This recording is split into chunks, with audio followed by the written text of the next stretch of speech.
Hoje é o dia 24 de fevereiro de 2019. O ano está acabando. 24 de fevereiro. E nós estamos estudando o fruto do Espírito. O fruto do Espírito. Conforme o nosso texto de Gálatas, capítulo 5, verso 22, que diz o seguinte: mas o fruto do Espírito é amor, alegria, paz. Esse é o primeiro trio. Longanimidade, benignidade, bondade. O fruto do Espírito é amor, alegria, paz. Agora, na nossa relação horizontal, com o irmão, com o próximo, longanimidade, benignidade, bondade. Nós já vimos a longanimidade, que é macrotomia. A explosão de ira fica lá longe, macro, distante, tumói, explosão de ira, macrotumói. Sejam tardios no irar, não é isso que fala lá em Tiago? Aquele texto de Tiago, que eu gosto muito. Tiago, capítulo 1, verso 19. Pronto para ouvir, tardio para falar, tardio para se irar. Tardio para se irar, se possível nem irar. E longe de se irar, eu gosto da forma como o Espírito Santo ele é muito inteligente, ele é muito consistente. A forma como ele desdobra a revelação. Porque ele começa como o amor. O amor é o carro-chefe. O amor é que puxa, né? Porque a gente sabe através do texto lá de 1 Coríntios, que permaneça a fé, a esperança e o amor. Já ouviu esse cântico? O maior deles é o amor, que está lá no 13:13.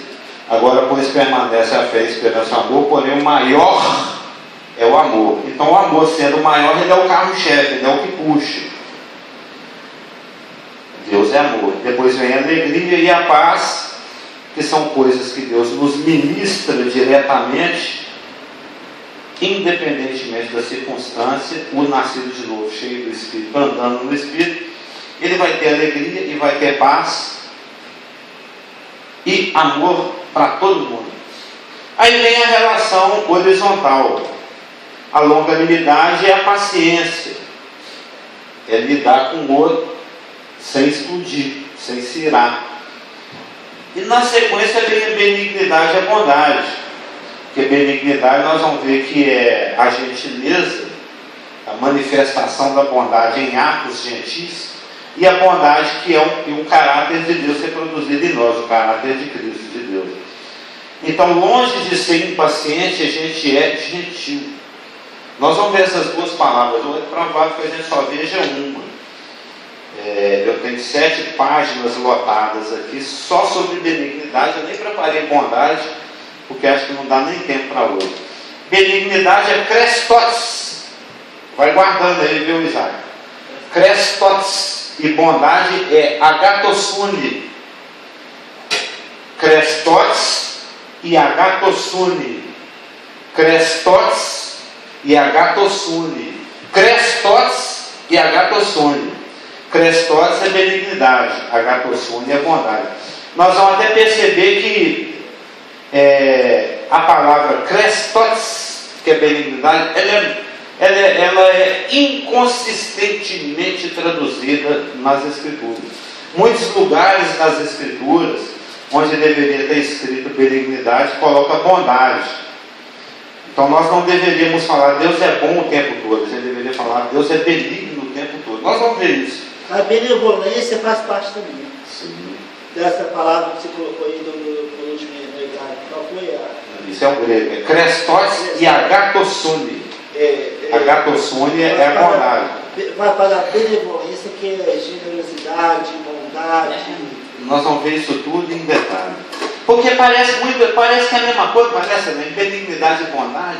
Parece. A Elaine é uma pessoa muito benigna. Uma pessoa boa. A Elaine é uma pessoa muito bondosa. Parece que falam a mesma coisa, mas tem diferença. A bondade está mais ligada ao caráter. E a benignidade é o ato, né? Está mais ligada ao caráter de justiça. Está mais ligado àquilo que a pessoa é. Deus é bom. Mas essa bondade se expressa através de atos de, o que você falou? Benevolência. De benevolência. Essa manifestação da bondade, essa manifestação prática e gentil, nós vamos ver, é que é a benignidade. A benignidade é a manifestação da bondade. A bondade é mais o caráter. É que é a benevolência, que é a generosidade. Sim. Né? Tudo são sinônimos. Nós vamos ver. Eu gostaria de começar com o texto de Romanos. É como se fosse amor e amar. Aliás, nós vamos ver que a benignidade, ela se manifesta em benevolência, mas ela também se manifesta em juízo. Porque Deus nos ama, Ele nos disciplina. Nós vamos ver isso aqui, ó. Olha, observe. Romanos 2,4. Romanos 2,4. Bom dia. Bom dia. Romanos 2,4 diz o seguinte: ou desprezas a riqueza da sua benignidade, a palavra que é Krestos, ou desprezas a riqueza da sua benignidade e tolerância, anoche, e longanimidade, macrotomia, ignorando que a benignidade, a Krestote, de Deus é que te conduz ao arrependimento. Lumicolor aqui, ó, é a benignidade de Deus que conduz ao arrependimento. É a benignidade de Deus que conduz ao arrependimento. Então nós agora vamos desenvolver um raciocínio em cima dessa passagem, porque o contexto de Romanos 2,4, vocês estão aí em Romanos 2,4, né? O contexto de Romanos 2,4, ele começa lá no Romanos 1,18. Que revela o coração do homem desesperadamente corrupto. Sim.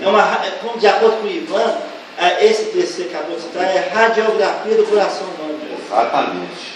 Junto com o que tem mais lá na frente. Do Romanos 3, mas nós vamos entrar nele. O contexto, que nós estamos lendo aqui que a benignidade de Deus é que conduz ao arrependimento. Então nós vamos entender esse versículo à luz do seu contexto, viu, Elaine? O contexto vem do 1,18 até o 2,16. Isso aqui é um raciocínio só. Porque Paulo ele fez uma introdução onde ele saúda a igreja que ele ainda não conhecia, que é a igreja de Roma, e essa saudação conclui com a grande afirmação de que o Evangelho é o poder de Deus para a salvação. O Evangelho é o poder de Deus para a salvação de todo aquele que crê. Assim como a gasolina, porque a palavra fala que o Evangelho é o dunamis totelos, né? É o poder dunamis. No grego, dunamis, já vem dinamite, dinâmica, dinamismo, né? É uma palavra que significa uma capacidade que é inerente a algo pela sua própria natureza. Ou seja, por exemplo, a gasolina, o combustível, ele tem uma natureza inflamável. Então nós aproveitamos essa natureza, essa característica da gasolina e usamos para propulsionar os nossos motores à explosão. Porque ele tem um dínamo, ele tem um dunamis, ele tem um poder, o poder da explosão. Então a gasolina tem um dunamis que nós canalizamos para a locomoção. O Evangelho, ele tem um poder, um dunamis, para salvar. Você não precisa de apologética, ficar explicando para o outro que o outro está pensando errado e desmanchar o argumento. Você não precisa de um raciocínio de teologia. Você não precisa desenvolver escatologia. Basta você falar assim, ó, você é pecador, Jesus Cristo morreu por você, aquele que ouve a minha palavra e crê tem a vida eterna. A pessoa nasce de novo. O evangelho puro e simples, o evangelho singelo, o evangelho elementar, ele já tem poder suficiente para salvar. A gente só precisa pregar a boa nova. É seguir aquele beabá. Pecador, boa notícia, recebe e está salvo. Só isso é suficiente para a salvação. Você não precisa saber a teologia toda, porque o evangelho é o poder de Deus para a salvação. Então ele conclui a primeira sessão de Romanos, que é do 1 ao 1,17. Aí começa a segunda sessão de raciocínio, que é do 1,18 até o 2,16. Eu quero ler com os irmãos pelo menos aqui até o 26, o 1,18 a 26, para vocês prestarem atenção. Isso eu percebi agora essa semana estudando, que 3 vezes aparece assim, ó, Deus os entregou. Deus entrega aqui ele entrega em 3 lugares. Ele entrega no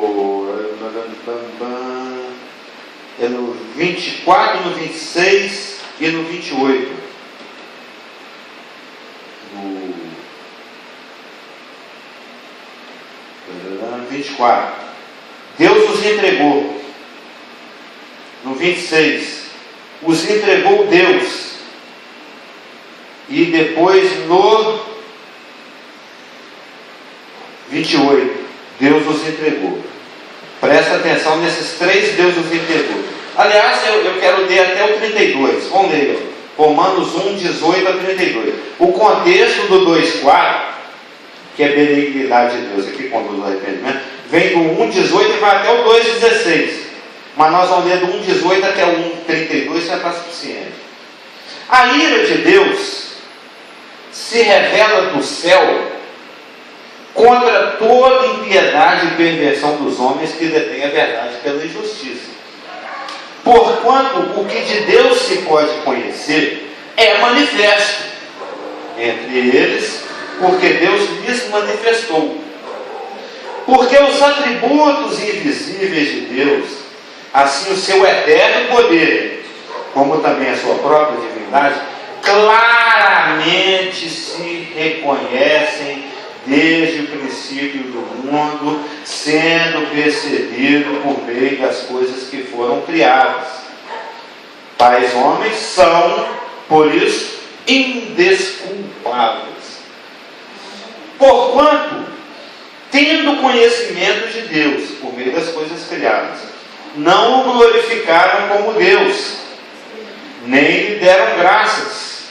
Antes, se tornaram nulos em seus próprios raciocínios, obscurecendo-lhes o coração insensato, inculcando-se por sábios, tornaram-se loucos, e mudaram a glória do Deus incorruptível em semelhança da imagem. Olha como tem um degradê ali, ó, do homem corruptível, bem como aves, bem como quadrúpedes e bem como répteis. A coisa começa voando e termina arrastando.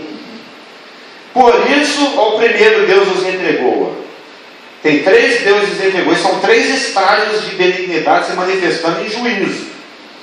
Por isso, Deus entregou tais homens à imundícia, pelas concupiscências de seu próprio coração. Isso eu pensei nessa semana inteira.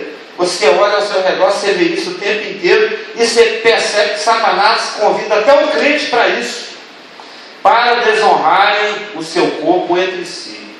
Esse é o primeiro juízo, a revolução sexual, para desonrarem o seu corpo entre si.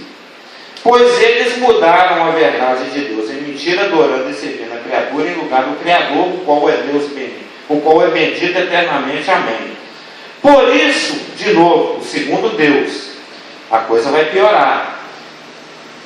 Os entregou Deus a paixões infames. Antes ele entregou as concupiscências. Agora é uma concupiscência piorada, ela é infame. Primeiro nós tivemos uma revolução sexual, agora nós vamos ter uma revolução homossexual. Por isso Deus, por causa disso, os entregou Deus a paixões infames, porque até as mulheres mudaram o modo natural de suas relações íntimas por outro contrário à natureza, e semelhantemente os homens também, deixando o contato natural da mulher, se inflamaram mutuamente em sua sensualidade, cometendo torpeza homens com homens e recebendo em si mesmos a merecida punição do seu erro. Aí vem o terceiro estágio. E por haverem desprezado o conhecimento de Deus, o próprio Deus os entregou. É o terceiro estágio da benignidade que conduz ao arrependimento, se manifestando em juízo. O próprio Deus os entregou a uma disposição mental reprovável. Viu, Elaine? É uma cabeça que não funciona para praticarem coisas inconvenientes. Isso que eu vou descrever aqui te lembra alguma sociedade, algum modo de convívio que você já viu em algum lugar. Olha, Elaine, cheios de toda injustiça. Brasil, a nossa justiça é maravilhosa.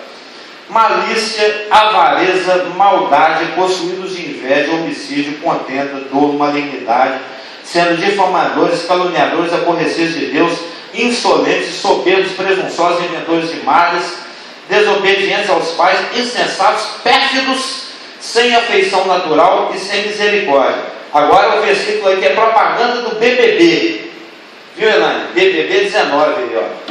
Ora, conhecendo eles a sentença de Deus de que são passíveis de morte, o que tais coisas praticam, não somente as fazem, mas também aprovam os que assim procedem. É a nossa sociedade. Essa semana está no auge do Tribunal Supremo de colocar a homofobia como racismo.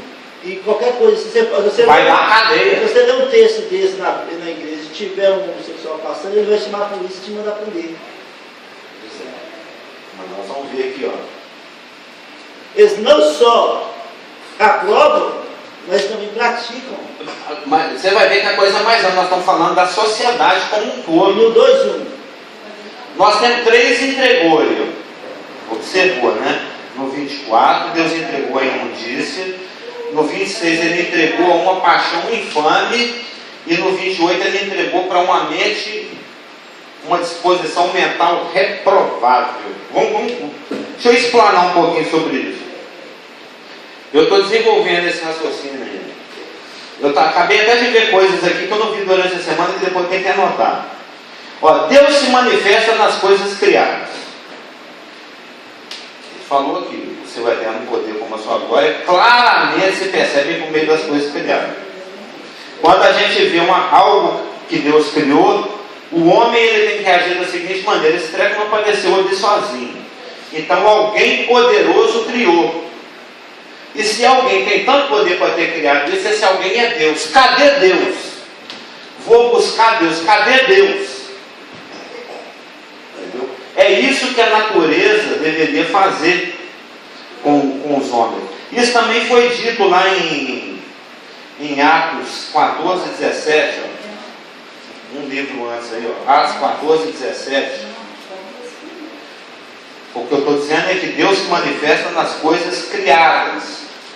Olha o Atos 14, 17 diz o seguinte: contudo não se deixou ficar sem testemunho de si mesmo, fazendo bem, dando-vos do céu chuvas e estações frutíferas, enchendo o vosso coração de fartura e de alegria.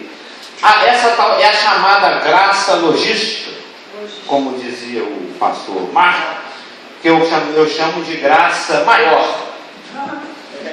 É a graça ampla, é a graça que é para todo mundo. Ele faz vir o seu sol sobre sobre maus e bons. Ele faz cair a chuva sobre justos e injustos. Viu, Elaine? Deus faz acepção não. Vai cair chuva só nos bonzinhos. Os mauzinhos vai torrar no sol.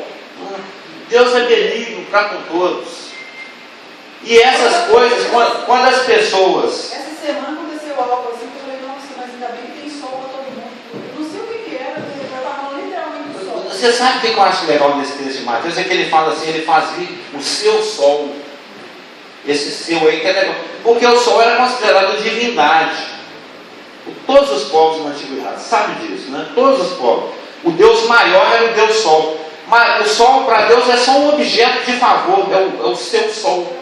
Jesus falando, e ele faz nascer o seu Sol sobre maus e bons. O maus vem até antes dos bons. Você vê como é que é interessante.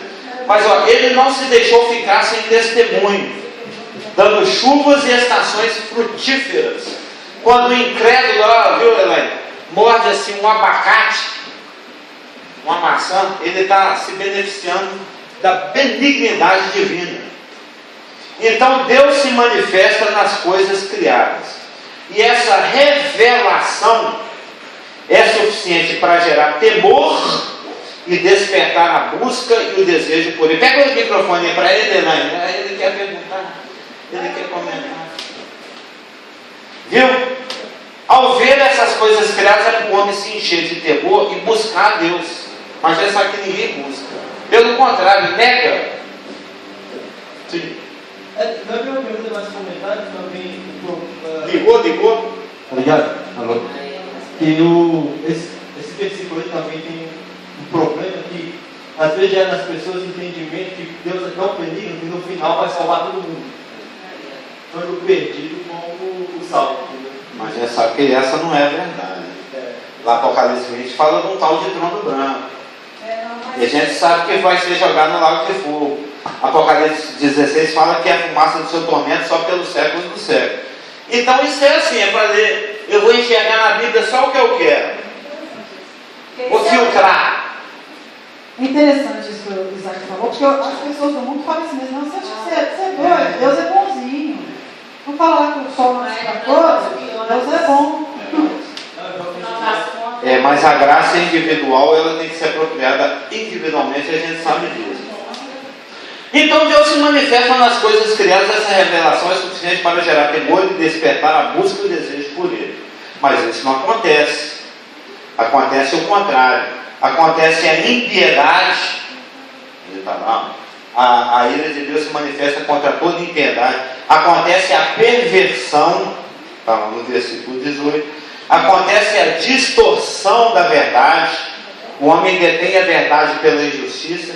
O que acontece é a não glorificação de Deus.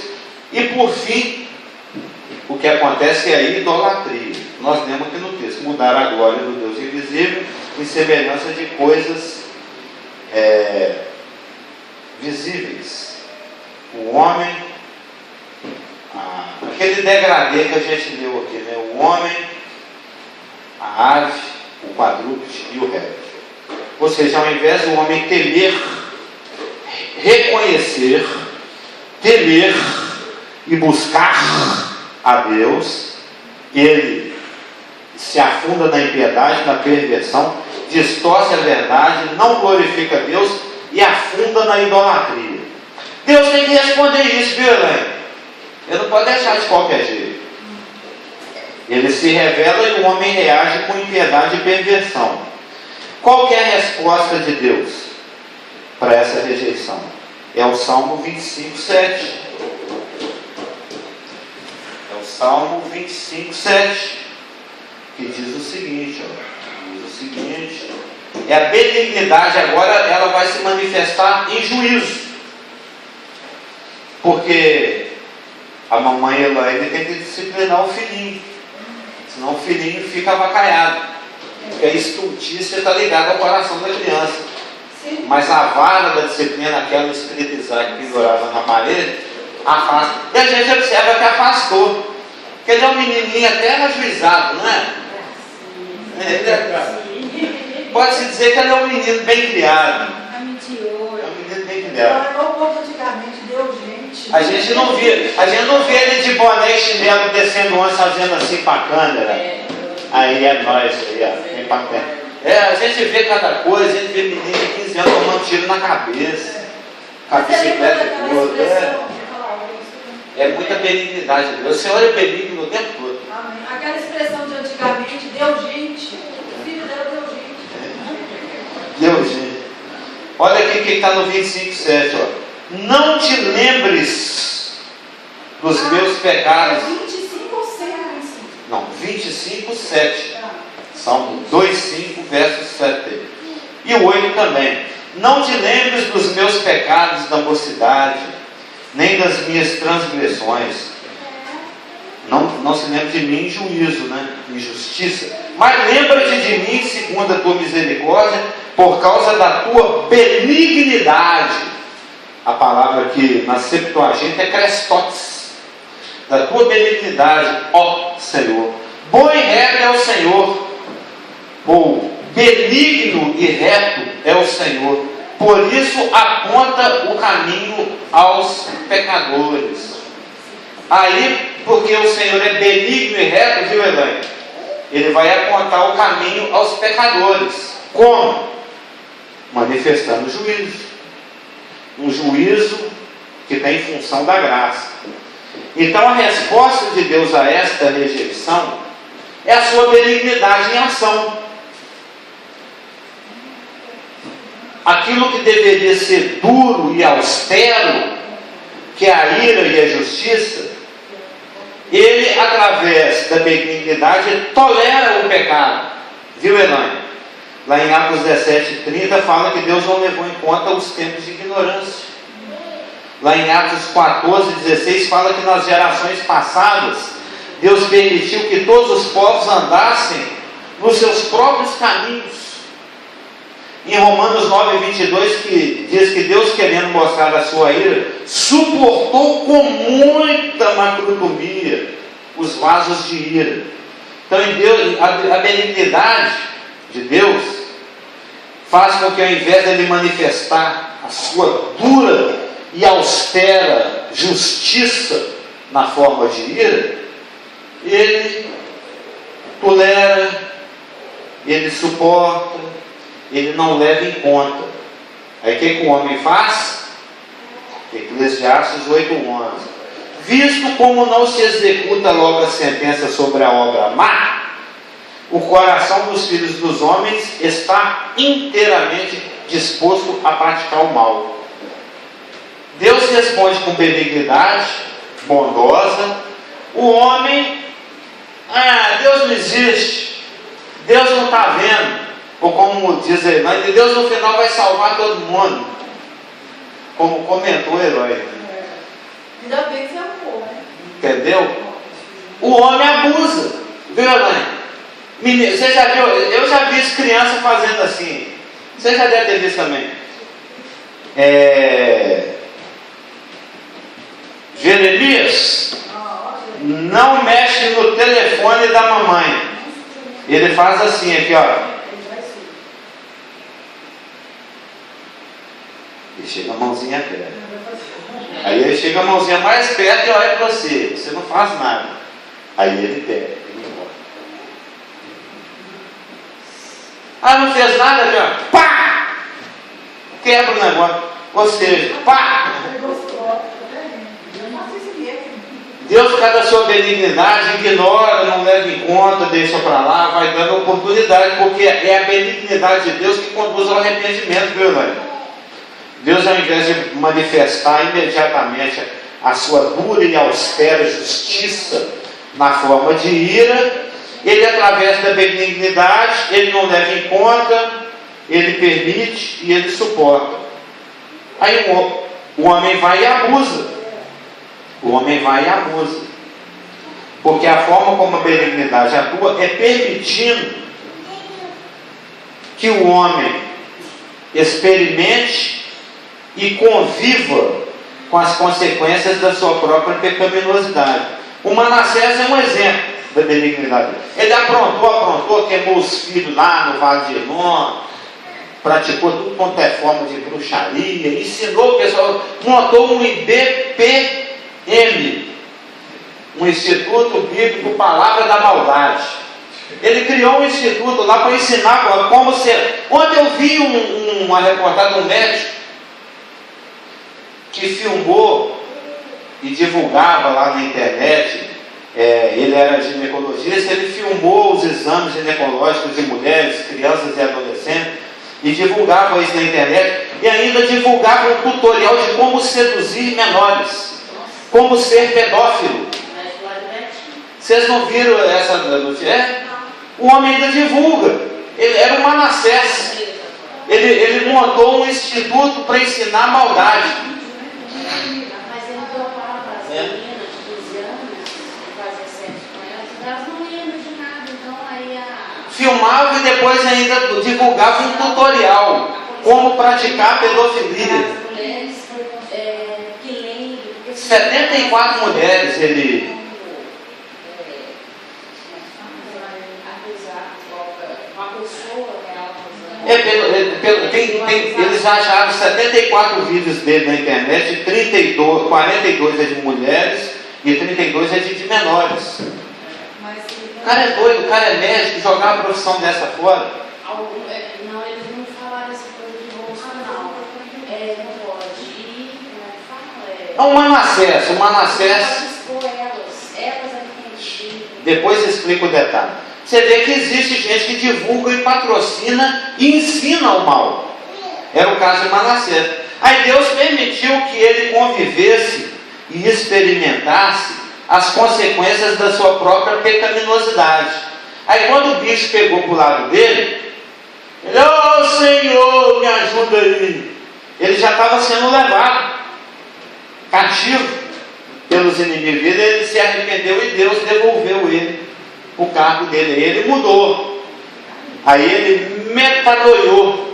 Ele começou a andar no caminho contrário ao que ele andava, porque a benignidade de Deus, se manifestando em juízo, fez com que a ficha dele caísse, conduziu ele ao arrependimento. Ele se arrependeu e foi restaurado.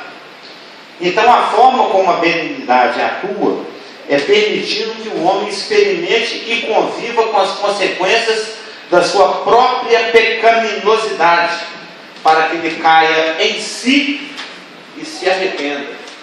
Esse processo da benignidade, permitir que o homem conviva com a sua própria pecaminosidade, está descrito aqui no nosso texto que nós lemos, e ele se manifesta em 3 estágios, que são definidos pelas expressões Deus entregou. Deus largou de mão, viu, Elane? Como diz a sua dela. Que está no verso 24, no verso 26 e no verso 28 de Romanos 1. Esse processo da benignidade de Deus se manifestar em juízo está descrito aqui, onde temos 3 vezes a expressão Deus entregou. Elaine, que é advogada, esse termo Deus entregou é um termo legal, jurídico, que significa entregar um criminoso culpado para o cumprimento da sua sentença. Entregar para o meirinho. Exatamente. Deus entrega para o meirinho do pecado. Ô pecado, dá uma chicotada nesse cara aí, deixa ele ver o que é bom para a tosse. No primeiro estágio, Deus entregou os homens para desonrarem seus corpos entre si. Está lá no verso 24. Por isso Deus entregou tais homens à imundícia, pelas concupiscências de seu próprio coração, para desonrarem o seu corpo entre si. Eu vou largar vocês aí, para vocês verem para onde esse coração vai levar vocês. Vocês vão ver para onde esse coração desesperadamente corrupto vai levar vocês. Vocês querem? Então vou deixar. Quando se rejeita o conhecimento de Deus e não se o glorifica como Deus, como é o caso do mundo ocidental, principalmente o mundo ocidental, a primeira coisa que acontece é a permissão para que a luxúria domine. Isso é revolução sexual. A gente sabe que as causas disso é a Primeira Guerra Mundial. Os homens foram para a guerra, as mulheres precisavam colocar a mão na massa, as mulheres que durante séculos ficavam trancadinhas em casa, cuidando das crianças, fazendo comida, lavando as roupas, elas foram para o mercado de trabalho, porque a situação exigiu. A Primeira Guerra Mundial, depois veio o craque da Bolsa, quebrou, o mundo quebrou, depois veio a Segunda Guerra Mundial, 50 milhões de homens morreram na guerra, 50 milhões de homens, 50 milhões de lares sem pai, onde a mulher teve que tomar iniciativa, os meninos estão querendo comer, 50 milhões de maridos morreram. Essas foram as circunstâncias históricas. As crianças começaram a crescer sob um novo projeto de família. Deus permitiu as guerras mundiais para que essa revolução sexual acontecesse. É algo que aconteceu mais ou menos entre os anos 20 até o final da década de 80, mais ou menos. É a revolução sexual, é o CIP, sexo livre, paz e amor, que até essa época, até 1920, as mulheres tinham que casar virgem. Se a mulher perdesse a honra, ela era mal vista na sociedade. Menina, você está sabendo, a fulana não é casada, está grávida. Misericórdia, Senhor. A mulher divorciada ou abandonada, desquitada, nem tinha divórcio desquitado, era mal vista na sociedade. O mundo era assim. Hoje em dia, a menina de 14 anos, de 12 anos, 13 anos, 18 anos, está grávida, normal. O que eu estou querendo dizer, eu estou destacando, quando você falou aí para os homens, sim, as mulheres, é a revolução de gênero. é o gênero. As mulheres, pela primeira vez na história, tiveram a oportunidade de ser dona do seu próprio órgão. Agora quem manda nele sou eu. Eu faço com ele o que eu quiser. O corpo é uma questão do aborto. O meu corpo, eu tenho direito de fazer o que eu quiser. Eu ignoro a lei de Deus, eu ignoro a lei do homem. Eu não quero esse menino, eu vou pôr ele para fora. Isso é Deus revelando o coração do corpo. É a revolução do gênero que levou à revolução sexual. O sexo livre, vocês já ouviram falar disso? Você fez um comentário interessante. É que eu não ouvi, que eu sou meio surdinho, ela não falou o microfone, aí eu ignoro, eu finge que eu ouvi e não falo nada. Fala bem em frente assim, ó. É Deus permitindo essa situação para revelar o coração corrupto. Exatamente, para que o coração se revele. Para o homem assustar. Mas ao invés de assustar, ele gosta. Ele gostou. Ele gostou. É uma revolução, viu? Como é que você falou, Elaine? A revolução do gênero.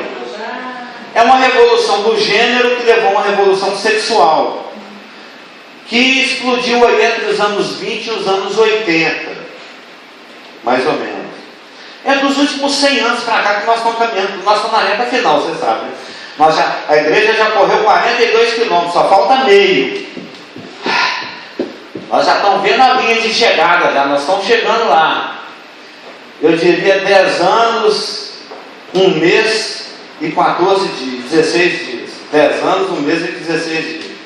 Essa é a minha teoria, né? Eu diria 2 anos, 1 mês e não sei quanto dia. 10 anos, arredondando, que é 20 de maio. Dia 10, 20 de maio, agora arredonda 10 anos. Aí vem o segundo, Deus entregou. Aí vem o segundo, Deus entregou no 24. Deus entrega para a luxúria, e eles não fazem nada, o homem não cai na ficha. Aí vem a segunda permissão de Deus, no 26. Deus entrega a paixões infames. Nesse processo, a segunda coisa que acontece é que Deus entrega a paixões infames. Não apenas a luxúria, para desonrar os corpos entre si, mas a paixões infames, que é a luxúria degradante, que é o homossexualismo. O texto fala, a mulher mudar o modo natural, o homem se inflamou um contra o outro. Depois da revolução de gênero e da revolução sexual, vem a revolução homossexual, viu, Elaine? E parece que Deus, até para divertir o homem que foi ali na transição da revolução de gênero, quando as mulheres punham fogo no sutiã em praça pública, Década de 60, né? década de 60. A transição entre a revolução de gênero e sexual para a revolução homossexual foi ali no final dos anos 70 e início dos anos 80, que é quando surgiu o HIV. Parece que Deus estava meio que divertindo. Vamos parar com essa entregância desonrante do corpo desenfreado, para não usar outra palavra, que senão pode ficar chula, né? Isso deu uma freada, porque se não tivesse tido essa doença, Sim. as coisas seriam muito piores. Sim. Porque na época foi no... Na sua benignidade, Deus mandou um alerta, o HIV. Porque ele sabia que a revolução sexual e de gênero estava terminando, o primeiro estágio, e o segundo estágio, que é a revolução homossexual, ia começar. E ela está aí até hoje, ela já está praticamente consolidada, né? A revolução homossexual está agora nos nossos dias, de 2010 para cá, ela está consolidada. Os países já reconhecem a união homoafetiva. O Elton John já casou, não é? O Elton John tem marido. Daqui um dia isso aí já não é mais novidade. Já é contra a lei, você não pode expulsar o casal gay beijando dentro do boteco. Se você falar mal do gay, você vai em cana. A revolução homossexual já está consolidada. Eles já alcançaram os seus objetivos. Aí. Virou moda. Virou moda. Sim, é normal. Não é assim. Aí vem o primeiro estágio, Elaine, que é o estágio que nós estamos vivendo, e nós vamos ter que conviver com ele, que é o pior. Porque depois da revolução de gênero e a revolução sexual, que é o primeiro que Deus entregou as suas concupiscências. Depois da revolução homossexual, quando Deus entrega a paixões infantes, vem o 28. Por haverem desprezado o conhecimento de Deus, o próprio Deus os entregou uma disposição mental reprovável. É o estágio final. Isso no grego significa uma mente que não funciona. Viu, Elaine? Nós estamos vivendo dias em que a cabeça das pessoas não vai funcionar. As pessoas perdem a noção do que está fazendo. As pessoas perdem o senso crítico. A gente viu isso essa semana. O cara praticou lá o feminicídio. Praticou o feminicídio. São tantos que eu nem sei citar qual. Porque isso é todos os dias, se você ligar na Record ali por volta das 6h30, 7 horas, é um atrás do outro. Espancou durante 4 horas, torturou por 2 dias, sei lá o quê. Entrevistando o cara lá, o cara falou assim: eu fui lá, espanquei, matei, sei lá o que deu. Não foi isso que ele falou? Eu sei lá o que deu na minha cabeça. Eu espanquei lá por umas 2 horas e eu matei. O cara não sabe o que está fazendo mais. Deus entregou a uma disposição mental reprovada. Nós, crentes, nós temos que pegar muito com Deus, viu, mãe? Nós temos que pegar muito com Deus. Porque o bicho vai pegar. O bicho está pegando e vai piorar. Porque essa disposição mental reprovada, essa cabeça que não funciona, essa mente sem noção, essa cabeça sem senso crítico, sem saber se você está fazendo uma coisa boa, outra coisa. Parece loucura, né, mãe? É igual a gente vê lá que os exércitos que vinham contra Israel, um começou a matar o outro. Nós estamos vivendo o mundo ocidental está virando isso, porque ele descreve o caos social generalizado que deriva de uma mente que não funciona, cheio de toda injustiça. O nosso judiciário está uma beleza, nem te conto. É só você ler lá nos jornais. Injustiça está normal. A barragem leva 300 e fica por isso mesmo. Malícia, precisa comentar? Avareza e maldade, a ganância capitalista, vale, etc. Isso tudo aí. Possuídos de inveja, Facebook, Instagram. Eu estou lendo o texto aqui de Romanos 1:29, 31. Possuídos de inveja. Vocês comentam alguma coisa? Estragão, Facebook, aquelas coisas todas. A gente vê lá o cara em cima da moto, só para ostentar para os outros ficar assim: inveja, quero ter uma dessa. Aí depois você contou o negócio. Homicídio. Homicídio. Você já notou como é que o pessoal está matando a toda? O caso do boteco. A gente viu, está passando uma semana inteira, Porque a palavra fala que assim como foi nos dias de Noé, assim é de ser nos dias da vida do Filho do Homem. Como é que era nos dias de Noé? A sociedade estava corrupta, depravada moralmente e violenta. Não era?